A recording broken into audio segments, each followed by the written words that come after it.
Welcome to The Explainer. All right, today we are tackling a huge question. Can AI really build profitable trading strategies all by itself? We're going to cut right through the hype, get real about the challenges, and then show you the smart way, the intellectually honest way to use AI as a retail quant. So let's just dive right in with the big one, right? The question that probably brought you here in the first place. Can you just unleash an AI, let it loose on the markets, and watch it start generating wealth for you? I mean, it's the ultimate dream for any modern trader, isn't it?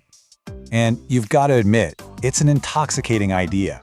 This black box algorithm that just learns on its own, discovers these hidden patterns that no human could ever spot, and then just prints money. It's such a powerful vision. But, and this is a big but, as we're about to find out, the financial markets have this really nasty habit of just shattering beautiful theories. Okay, so let's get into the weeds here. Why does this black box dream so often turn into a total nightmare? Well, the thing is, financial markets are a uniquely hostile environment. They are just not like other fields where AI has had these incredible successes. And this slide, wow, it just nails the core problem. Think about it like this. If you're trading an AI on computer vision, a cat is always a cat. The relationship between the pixels that make up a cat and the label cat is super stable, it's clear. But in the financial markets, whoa, the data is almost all noise. The rules of the game are constantly shifting under your feet. And the worst part? The second you find a rule and start to trade on it, it starts to vanish. So the key takeaway here is that markets will absolutely break a naive AI model for three main reasons. First, the signal-to-noise ratio is just ridiculously low. I mean, you're literally looking for a needle in a giant haystack of pure randomness. Second, the market's rules are always changing. This is what quants call non-stationarity. A strategy that killed it in the 2017 bull run, it's going to get absolutely crushed in, say, a 2022 inflationary spiral. And finally, you have to remember that markets are adversarial. The moment you find an edge, everyone else jumps on it, and poof, that edge is gone. Okay, so these aren't just theoretical problems. They lead to very real, and believe me, very costly mistakes. Let's talk about the most common traps that aspiring quants fall right into.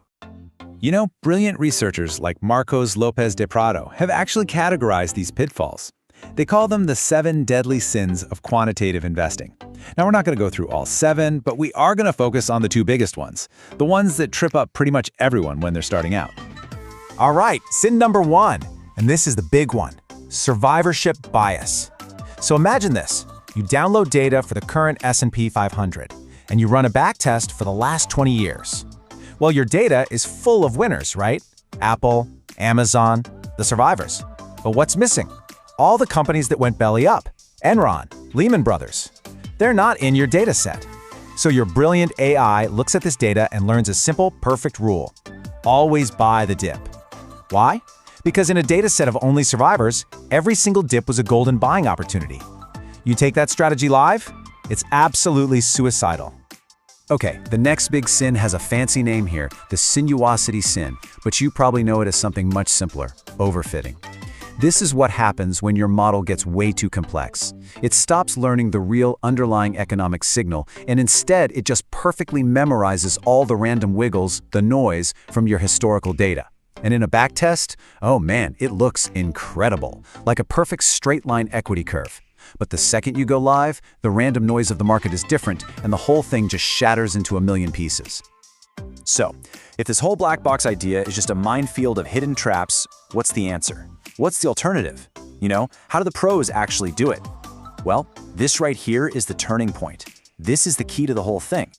It all boils down to a simple but incredibly powerful mantra. Strategy first, model second. Say it with me. Strategy first, model second. You, the human, have to come up with the economic idea, the hypothesis. The AI isn't some magic oracle, it's a powerful optimizer. And this is perfectly laid out in what's known as the institutional-grade factory model. Just look at the order of operations here. First, you get your data clean. Then you analyze your features. Then, and this is the crucial part, you formulate a strategy based on a real economic idea. Then you backtest that core idea to see if it even has legs. It's only at the very end, step 5, that you bring in the machine learning. And what's its job? Not to invent the strategy, but to help you decide when and how much to bet on your strategy. So let's really dig into how this builds a much stronger, more robust system. The moment you stop treating AI like a magical crystal ball and start treating it like a sophisticated co-pilot, that's when you unlock its real power. So let's look at the tools in this new toolkit.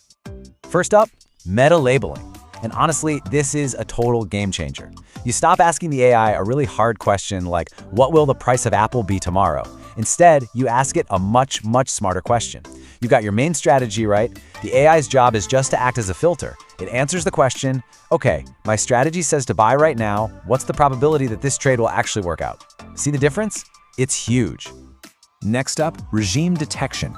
Look, no single strategy works all the time. It just doesn't. A trend-following strategy might be amazing in a bull market, but it'll get chopped to pieces in a choppy, sideways market. So here, you use AI to figure out the market's current weather. Is it a sunny, low-volatility day, or is it a high-volatility hurricane? Knowing this lets you intelligently switch your strategies on or off depending on the environment they were actually built for. And finally, we have bet sizing. This ties right back into that meta-labeling idea. Once your AI gives you a probability, let's say it's 75% confident this trade will work, you can use that number to decide how much money to put on the line. A high probability signal, you bet bigger. A lower probability signal, you bet smaller. Or maybe you don't even take the trade at all. It's all about aligning your capital with your conviction. And this quote really just wraps it all up perfectly.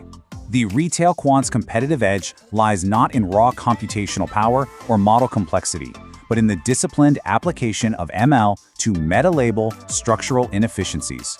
Your edge isn't going to be a bigger computer, it's not a more complex model. It's the smart, disciplined application of these tools to a solid strategy that you came up with. All right, this all sounds fantastic in theory, right? But what does it actually take to put this into practice? Let's have a little reality check because this is definitely not a zero-cost hobby. It's so important to be realistic about what you'll need. So, here's a pretty realistic look at a first-year budget. And I have to stress, this is before you even put a single dollar of trading capital on the line. You need good, clean data. You need a workstation with a serious GPU to train these models. You need reliable hosting. The total infrastructure cost, it can easily top $6,000. Now, the point isn't to scare you off, but it's about grounding the stream and some real-world economics. And listen, of all those costs we just saw, let's be crystal clear about one thing. Your single most important investment is your data, period. The free stuff you find online, it's just riddled with survivorship bias and all sorts of other errors. It'll poison your model before you even start.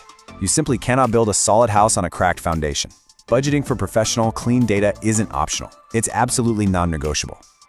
Okay, so let's wrap this all up. What are the key things you need to walk away with? Number 1, obsess over your economic strategy first. It has to make sense all by itself.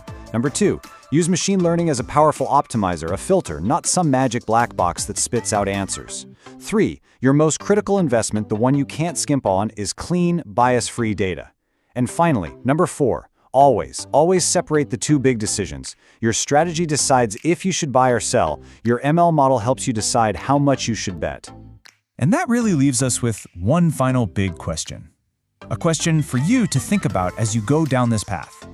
Are you just chasing the random noise of the market? Or are you building a disciplined process to exploit its real, underlying structure? Because honestly, the answer to that question, it's going to determine everything.